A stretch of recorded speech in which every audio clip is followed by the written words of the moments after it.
嘅。姐姐你好，先生啊，佢有咁多皺紋，真係唔似細路喎。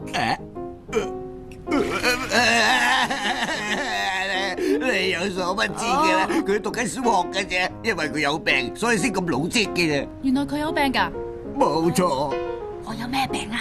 佢有嗰隻冇得救嘅先天性細路齒大人老化骨骼疏鬆症嘅。好叻到你上場。呢個病個名咁長，我連聽都未聽過啊！佢真係咁慘㗎？係嘢，唔信嘅你睇下。A for apple, B for boy, C for children。真係好可憐啊！小姐，你睇到啦，呢個咁不幸嘅肥仔，佢臨死之前只係想入去玩一次啫。但係我呢個讀緊中學嘅哥哥竟然咁冇用啊！係啊，我係你嘅哥哥啊，佢仲有老人痴呆症，連阿哥都認唔到啦。